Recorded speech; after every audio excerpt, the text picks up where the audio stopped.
یہ فجر کی نماز کے بعد پڑھنا شروع کریں اس ظالم کا تصور رکھ کے، انشاءاللہ اللہ اس کی گردن دبوچے گا۔ یہ کیا مذاق بنایا کہ بھائی نمازیں لے لو؟ ٹھیک ہے، یا عزیز ہو، کیا عزیز ہو؟ ہاں ٹھیک ہے جی۔ 41 مرتبہ 41 جو ہے نا، اتنی مرتبہ پڑھیں فجر کے بعد درود شریف پڑھ کے اول آخر۔ کتنی مرتبہ؟ 41، ٹھیک ہے جی، 40 اور 1۔ ٹھیک ہے جی۔ جی علم و آگہی کے اندر اقتباس یہ تھا کہ آج کل ہم یہ کہتے ہیں کہ یہ اہل حدیث ہے، یہ سنی ہے، یہ بریلوی ہے، یہ حنفی ہے، ہماری مسجد کے اندر نہ آئے تو ہم ناراضگی کا اظہار کرتے ہیں۔ تو انہوں نے واقعہ لکھا ہے کہ نجران کے عیسائیوں کا جو وفد آیا تھا تو اللہ کے نبی صلی اللہ علیہ وسلم نے اسے مسجد کے اندر ٹھہرایا تھا، تو آیا وہ لوگ مسلمانوں سے زیادہ بہتر؟ سوچنے والی بات۔ جس مطلب مولانا جس کے لیے کام کر رہے ہیں نا کاز کے لیے، یہ اسی کی بات ہے کہ ہم سب بھائی ہیں، کسی کے اندر تھوڑی بہت غلطی اور کوتاہی ہو سکتی ہے، اس کی درستگی ہونی چاہیے، باقی اسلام اور کفر والی کوئی بات نہیں۔ جی السلام علیکم۔ السلام علیکم جی وعلیکم السلام۔ مولانا محمد اسحاق صاحب بات کر رہے ہیں؟ میں بیٹھا ہوں، کریں بات آپ۔ جی قاری صاحب، نے آپ سے یہ پوچھنا تھا کہ صلاۃ و تسبیح نماز جو ہے یہ 4 رکعت نیت کٹھی پڑھنا جائز ہے یا 2 رکعت کر کے پڑھے تو وہ بہتر ہے؟ جی میری بہن بات یہ ہے کہ ہمارا یہ روزانہ کا پروگرام فتاوا آن لائن ریکارڈ ہوتا ہے، اس کی سی ڈی مارکیٹ سے دستیاب ہے، آپ بھی شاپ کمپیوٹر دکان نمبر 4 ریک سٹی بیسمنٹ سے حاصل کر سکتے ہیں۔ مولانا نے 3 دفعہ اس پر تفصیل سے روشنی ڈالی ہے کہ صلاۃ تسبیح کس طریقے سے ادا کرنی چاہیے، اس میں سے دیکھ لیں، پھر بھی مولانا آپ کے لیے جواب دے رہے ہیں۔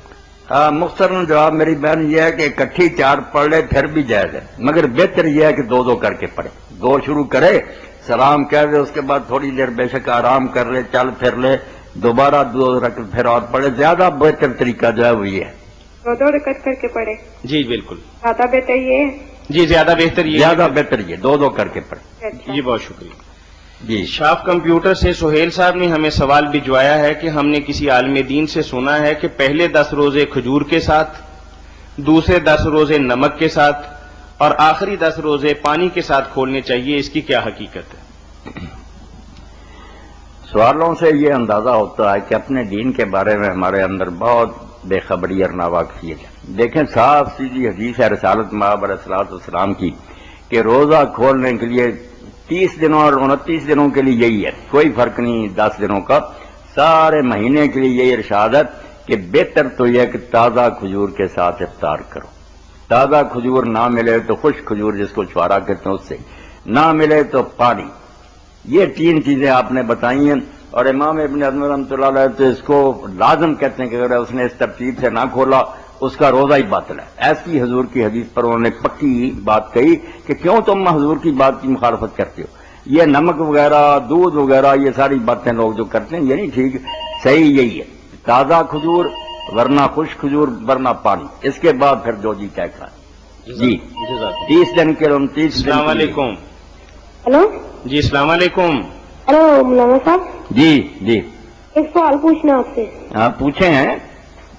جب پانی کا طوفان آیا تھا حضرت نوح کے وقت جب زندہ تھے، ہلو جی نوح علیہ السلام کے زمانہ میں جو طوفان آیا تھا تو کیا تب خانہ کعبہ اٹھا لیا تھا کہ ہے ہی نہیں تھا خانہ کعبہ؟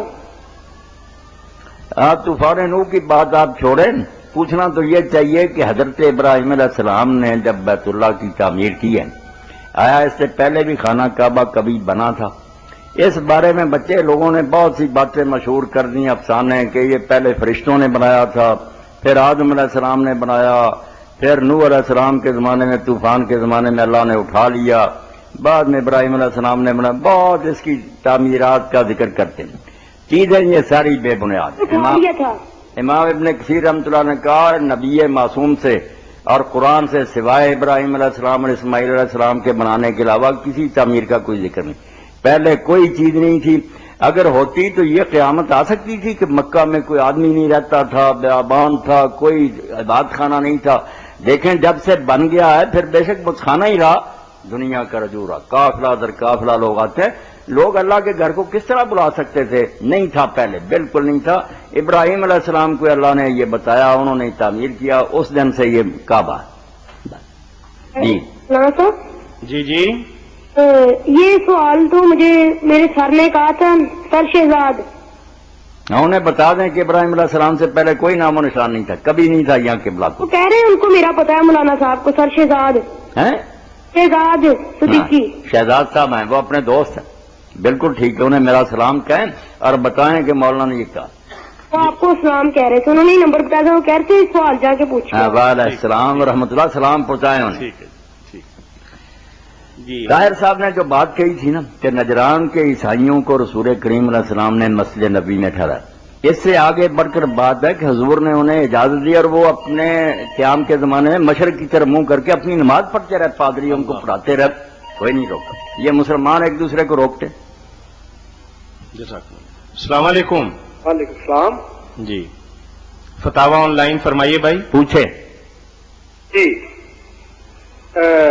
سب سے پہلے تو بڑی خوشی کی بات ہے کہ حضرت مولانا صاحب آج ہم انہیں ٹی وی پر دیکھ رہے ہیں، اچھا ماشاء اللہ۔ تو آپ پروگرام دیکھ رہے ہیں ماشاءاللہ؟ جی جی دیکھ رہے ہیں جی پروگرام۔ بڑی خوشی کی بات، اللہ آپ کو یہ بھائی خیریت کرے۔ کس کیبل پر چل رہا ہے؟ کیبل نیٹ ورک پر ذرا واضح کر دیجئے، کیونکہ ہم نے کئی ایک کے ساتھ بات کی ہے۔ جی جی یہ کس پہ چل رہا ہے آپ کا؟ جی جی۔ اچھا چلیں سوال پوچھئے جی۔ سوال تھوڑا سا نازک سا ہے جی، جی اور آج کے حالات کے مطابق بالکل ہے، اور ہمیں اس بات کا پتا ہے کہ فیصلہ آباد میں ہی نہیں، میں کہوں گا کہ پورے پنجاب میں حضرت مولانا صاحب جیسا عالم جو ہے نا، جو سچی حقیقت بات کرنے والا میرے خیال سے اور کوئی نہیں ہے۔ نہیں، آپ اس انشاءاللہ ناطے میں- آپ جو کہہ رہے ہیں بالکل درست اللہ بات۔ آپ کو اجر دے، اللہ جی، آپ بالکل۔ کی اس محبت کا اجر دے آپ کو۔ جی، جی۔ جی پوچھیں۔ بات پوچھنا چاہتے ہیں کہ ہمارے یہاں پہ ایک فرقہ ہے جو کلمہ محمد کا کلمہ پڑھتا، کلمہ گو ہے، اور تمام کتابوں پہ یقین رکھتا ہے، اور تمام مسلمانوں کے عقائد پر یقین رکھتا ہے۔ اس کے علاوہ جو بھی ہمارے ارکان ہیں، 5 ارکان ہیں، ہماری قرآن پاک ہے، اور اس کے بعد ہماری حدیثیں ہیں، اللہ کے نبی کی جو حدیثیں ہیں، اور اس کے علاوہ آخرت پر بھی یقین رکھتا ہے، اور اس کے علاوہ پچھلے پیغمبروں پر یقین رکھتا ہے، یعنی کہ ٹوٹل وہ مسلمانوں کے جو ارکان ہیں ان کو پورا کرتا ہے۔ جی جی مگر اس کا اس بنا پر تھوڑا سا اختلاف یہ ہے کہ وہ کہ کچھ صحابہ کرام کی مذہبی یا معاشرتی پالیسیاں نہیں، کچھ یعنی کہ نبی کے خاندان کے ساتھ نبی کی وفات کے بعد کوئی سلوک ایسا سخت ہوا ہے، یعنی کہ پرانا طریق کھول کے دیکھیں، اس بنا پر وہ کچھ پالیسیوں کو صحابہ کی صحیح نہیں کرتا، تو کیا ایسے بندے کا، ایسے مسلک والوں کا ان کے خلاف فتویٰ دینا، کوئی جماعت فتویٰ دیتی ہے کہ انہیں قتل کر دیں، کہ انہیں کافر کہا جائے یا یہ کافر ہیں جی، تو اس بارے میں تو یہ بھی فرمایا کہ یہ یا حدیث ہے یا قرآن۔ چلیں بھائی مولانا جواب دے رہے ہیں، آپ سوال نا مختصر کیا کیجیے مختصر کیونکہ کیجیے۔ وقت بہت ہی قیمتی ہے اور بہت بے قیمتی شمار ہے۔ دوست ہاں، یہ تو بات دیکھیں جی، یہ کیا اس کو بات ہاں، سن لی جواب۔ میں نے آپ کی، سمجھ لی۔ اس بارے میں یہ وضاحت کر دوں، سب لوگ سن رہے ہیں اور میری یہ آواز میں چاہتا ہوں کہ مشرق مغرب کے مسلمانوں تک پہنچے کہ جو لوگ اللہ کے رسول کو مانتے ہیں اور آخری نبی مانتے ہیں وہ سارے ایک امت ہیں، بھائی ہیں۔ ان میں بے شک کتنے فرقے ہیں، کوئی کچھ سمجھتا، کوئی پہ سمجھتا، جو کچھ انہوں نے بیچاروں نے سنا اس پر لگے ہوئے ہیں۔ اس کی وجہ سے کسی کو کافر قرار دینا، اس کو قتل کرنے کا فتویٰ دینا بالکل غلط ہے۔ اس سلسلہ میں ایک حدیث ہی میں پیش کر دوں، اس سے ہی مسئلہ حل ہو جائے گا کہ سیدنا ابو بکر صدیق رضی اللہ عنہ کا زمانہ تھا خلافت کا، تو ان کے سامنے ایک شخص نے انہیں گالیاں دی، وہ غصے میں آ گئے۔ ایک ان کا عقیدت مند بھی پاس بیٹھا تھا، اس نے کہا حضور مجھے اجازت دیں کہ میں اس کو قتل کر دوں۔ جب اس نے یہ اجازت مانگی تو حضرت ابو بکر رضی اللہ عنہ اپنا غصہ پی گیا اور وہ شخص اٹھ کر چلا گیا برا کہنے والا۔ تو بعد میں اس سے پوچھا کہ تو مجھ سے یہ پوچھتا تھا کیا اگر میں اجازت دے دیتا تو نے قتل کر دینا تھا؟ اس نے کہا میں نے کوئی کسر لینی تھی، تو آپ نے فرمایا اسی لیے میں غصہ پی گیا تھا۔ تجھے پتا ہونا چاہیے کہ رسول کریم علیہ السلام کے علاوہ دین میں کسی کا مقام نہیں ہے کہ اس کو کوئی آدمی گالی دے تو اس کو قتل کیا جا سکے، یہ صرف رسول اللہ کی شان ہے۔ باقی جو ہے نا ٹھیک ہے، برا ہے کسی نیک آدمی کو برا کہنا، مگر اس سے نہ کوئی کافر ہوتا ہے نہ اس کا قتل جائز ہوتا ہے۔ پوری کتاب اسی دور میں بہت بڑے حنفی عالم تھے، یہ سارے جو ان جماعتوں کے لوگوں کو پڑھنی چاہیے، علامہ شامی جن کی رد و معتار کے بغیر کوئی حنفی عالم کام نہیں کر سکتا، انہوں نے ایک پوری کتاب لکھی اس پر، سلطنت عثمانیہ تھی اس وقت ترقی کی، تنبیہ الغلاۃ والحکام، کہ خبردار صحابہ کو گالی دینے والے کو کوئی قتل نہ کرے، جہنم چلے جاؤ گے۔ یہ مرتبہ صرف حضور کا، مفصل کتاب حوالوں کے ساتھ۔ اس نے کہا یار قتل کوئی معمولی بات ہے، اگر کوئی نادان جو اس نے سنا اس کی وجہ سے سمجھتا کہ انہوں نے برے کام کیے تو برا کہتا وہ جانے اور اس کا اللہ جانے، تم کیوں قتل کرتے؟ رسول اللہ کو گالی دے گا کوئی مسلم مرتد ہو جائے گا، لوگ آج بل قتل ہو. سیدھی سی بات میں نے عرض کر دی ہے. اس لیے صحابہ کرام کے ہم فدائی ہیں، دیوانے ہیں، مگر ہمیں ان کے فتویٰ کو سامنے رکھتے ہوئے نہ کسی کو قتل کرنا چاہیے، نہ کافر کہنا چاہیے. حضرت عثمان رضی اللہ عنہ کا جنہوں نے محاصرہ کیا تھا اور قتل کیا، یہ تو زبان سے گالی دے وہ قتل کیا، مگر صحیح بخاری میں آتا ہے کہ عبید اللہ ابن عدی ابن الخیار آئے، انہوں نے کہا امیر المومنین ان لوگوں نے مسجد پر قبضہ کر لیا، وہ نماز پڑھاتے ہیں، ہم آپ کو امام برک مانتے ہیں، ان کے پیچھے نماز پڑھیں. تو حضرت عثمان رضی اللہ عنہ نے کیسی بے نفسی کا ثبوت دیا کہ نہیں، وہ لوگ جب نماز پڑھتے ہیں تو ایک بہت اچھا کام کرتے ہیں، یہ تم ان کے ساتھ مل کر کرو، جب میرے ساتھ ظلم و زیادتی کرتے ہیں اس میں تم حصہ نہ. نماز کا کہا کہ نماز ان کے ساتھ پڑھو، یہ بخاری شریف میں ہے. اس لیے لوگوں کو نا اپنے جذبات پر قابو رکھنا چاہیے، اندھے جوش میں نہیں آنا چاہیے، نہ کسی کو قتل کرنا چاہیے. قتل کرنے والا تو اللہ کی رحمت سے مایوس ہوگا. قتل صرف 3 چیزوں پر اسلام میں کیا جا سکتا ہے. کوئی شخص اسلام چھوڑ دے، کہے حضور کوئی نبی نہیں ہے، یا شادی شدہ زانی ہو اس کو سنسار کر سکتے، یا اس نے قتل کیا ہو تو خون کا بدلہ خون. اس کے علاوہ کسی کو قتل نہیں کرنا چاہیے. حضور نے فرمایا یہ آئیں گے قاتل اور ماتھے پر لکھا ہوگا آئس من رحمت اللہ، کہ یہ اللہ کی رحمت سے بالکل نا امید ہے، کوئی انہیں جنت نہیں ملے گی. کسی شخص کا قتل کوئی مذاق نہیں ہے. جی چلیں، بہت شکریہ بھائی آپ کا. پروگرام فتاوا آن لائن روزانہ آپ کی خدمت میں شام 4:15 سے 5:15 بجے تک پیش کیا جاتا ہے. اس پروگرام میں معروف عالم دین، وحدت امت کے دائی، محقق حضرت مولانا محمد اسحاق حافظہ اللہ تعالی کریمیہ مسجد جھال والے آپ کی طرف سے آنے والی فون کالز اور براہ راست کیے گئے سوالات کا قرآن و سنت کی روشنی کے اندر جواب مرحمت فرماتے ہیں. اگر آپ کو بھی کوئی مسئلہ درپیش ہو تو ہمارا ٹول فری نمبر نوٹ کر لیجئے 08001117777. جی السلام علیکم. وعلیکم السلام. جی بھائی. On line G فتاوا on line. جی میں اکرام بول رہا ہوں ڈی کیب کالونی سے. جی ماشاءاللہ، فرمائیے بھائی. کیا اسلام میں کسی کی تقلید کرنا ضروری ہے؟ کہتے ہیں جس نے تقلید نہیں کی وہ جاہل ہے، وہ جہنم میں جائے گا. یعنی تقلید کیا واجب ہے، یہی سوال ہے بھائی آپ کا؟ تقلید کے بارے میں میرے بھائی کرام آپ نے پوچھا، ہر معاملے میں لوگ افراد تفرید کا شکار ہیں. کچھ تو کہتے ہیں تقلید کرنے والے لوگ مشرک جہنم میں جائیں گے، کوئی کہتا ہے جو تقلید نہیں کرتا یہ جہنمی ہے. حالانکہ بات سیدھی سی ہے، لفظوں میں پھنسے ہوئے، اصل بات پر غور نہیں کرتے کہ تقلید کا مفہوم ہے کسی عالم کی بات مان لینا بغیر یہ دیکھے کہ اس کی دلیل کیا ہے، کیونکہ پوچھنے والا دلیل پرکھ ہی نہیں سکتا، وہ بیچارہ جانتا ہی نہیں دلیل کو اس کو کہتے ہیں، اردو تک نہیں پڑھ سکتا، وہ کیا قرآن و حدیث سے تحقیق کرے گا. تو یہ بات تو بالکل نیچرل ہے. ہم علاج کرتے ہیں، طبیب کے پاس جاتے ہیں، وہ کہتے ہیں یہ زہر کھا لو، ہم اس کے کہنے پر کھا لیتے ہیں. وہاں یہ بحث کرتے ہیں کہ آپ پہلے مجھے قائل کریں کہ یہ چیز جو ہے یہ نفع دے گی، وہ کہے گا یا MBBS میں داخلہ دو، کئی سال وہاں پڑھو، تو یا میری بات مانو. اس لیے تقلید جس کو کہتے ہیں نا کہ بلا بحث کیے کسی عالم دین پر اعتماد کر کے اس کی بات ماننا، اس سے تو کوئی شخص خالی نہیں ہے. کرام بھائی اہل حدیث ہیں، سب سے زیادہ غیر مقلد وہ بھی ہے کہ کوئی مولانا ارشاد الحق صاحب کے پاس جاتا ہے، کوئی مجھ سے پوچھتا ہے، کوئی علوی صاحب کے پاس جاتا ہے، جو وہ مسئلہ بتا دیتے ہیں وہ بیچارے مانتے ہیں. اگر وہ انہیں کہیں خود تحقیق کرو، بیچارے کیا تحقیق کریں، کتاب پڑھ نہیں سکتے، حدیثوں کو پرکھ نہیں سکتے. تو تقلید کا انکار تو سوائے دماغ کے خلل کے اور کوئی بات نہیں. باقی جو عالم دین لوگ ہیں نا، جو پرکھ سکتے ہیں کہ ائمہ نے یہ باتیں کیوں کہی ہیں، ان کے پاس ابو حنیفہ رحمۃ اللہ علیہ کے پاس کیا دلیل ہے، مالک کے پاس کیا دلیل ہے، اتنا علم ہے کہ وہ کھنگال سکتے ہیں، ان کی دلیلیں دیکھ سکتے ہیں، اور ان کے اندر اتنا خوف خداوندی بھی ہے کہ وہ جانبداری سے کام نہیں لیں گے. اللہ سے ڈر کر جو بات وزنی ہوگی، پختہ ہوگی، وہ بتائیں گے، نہ اپنا کوئی مطلب حل کریں گے، نہ لوگوں کو ان کی خواہش کے مطابق غلط فتوے دیں گے. ایسے عالم جو تحقیق کر سکتے ہیں ان کے لیے تقلید حرام ہے، بالکل حرام ہے. وہ اگر شیخ الحدیث ہیں، سارا پڑھ رہے ہیں کہ شافعی کی یہ دلیل ہے، مالک، اور جانتے ہیں کہ اس مسئلے میں دوسروں کا مذہب قوی ہے، تو پھر وہ ایک امام پر جمے گا، کیسے نجات پائیں گے؟ یہ بت پرست ضرور ہے. عالم تحقیق کریں، جو عالم ہے، سارے لوگ عالم بھی نہیں، یہ نہ سمجھیں کسی مسجد میں جمع پڑھا رہا ہے عالم ہے، نہیں، یہ بھی سوال لے کر بھیجتے ہیں مولانا ثناء اللہ صاحب کو. تو عالم وہ ہے جو ساری کتابیں ساری پڑھ سکتا ہے، سارے اماموں کی بحثیں دیکھ سکتا ہے، وہ عالم، وہ تحقیق کرے.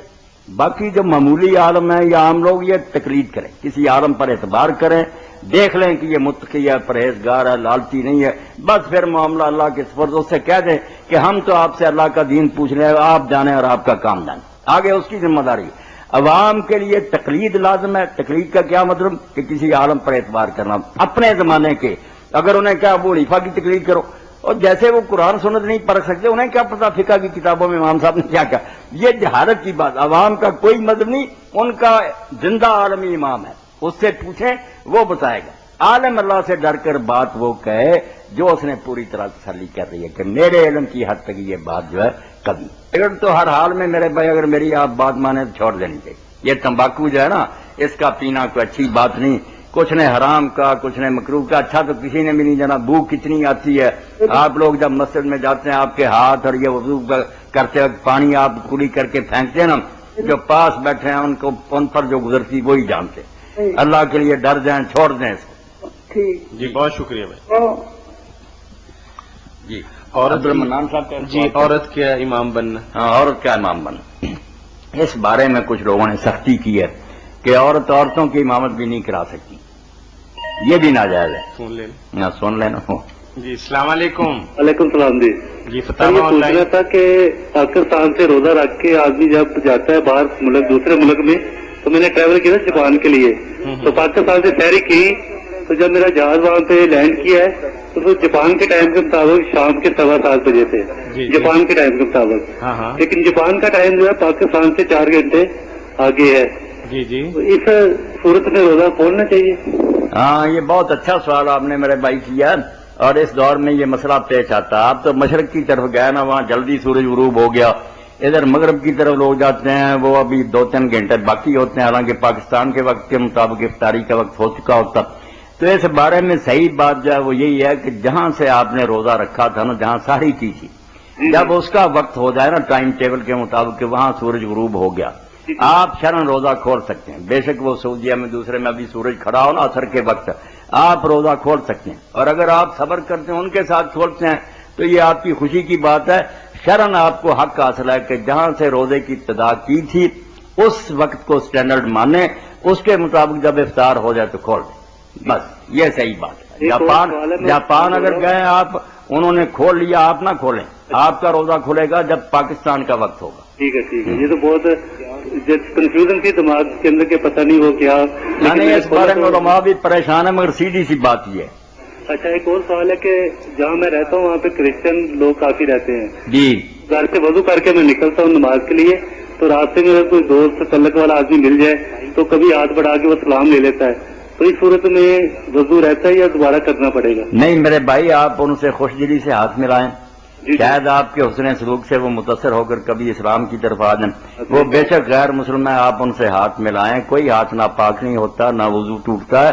آپ اپنا دل بڑا کریں. مسلمان جو یہ ساری دنیا کے لوگوں کو حضور کے جھنڈے تلے جمع کرنا چاہتا ہے، اس لیے ہمیں فراخ دلی کا مظاہرہ کریں. غیر مسلم سے ملیں، محبت سے ملیں. سلام کی کہیں تو آپ اس کے سلام کا جواب دیں. وہ سلام جو تھا نا آپ کے نے کہا وعلیکم، وہ ان بد نصیبوں کے لیے تھا جو سلام نہیں کہتے تھے کم وقت. السلام علیکم وہ کہتے تھے تم ہلاک ہو جاؤ. حضور نے کہا وعلیکم. نعم وقت ہو چکا. ہاں جی بہت مہربانی. اللہ تعالیٰ آپ کو یاد دے. آپ تو ہمارے اسلام کے بہت بڑے ہمارے لیڈر ہیں، ہمیں اتنا کچھ بتاتے ہیں.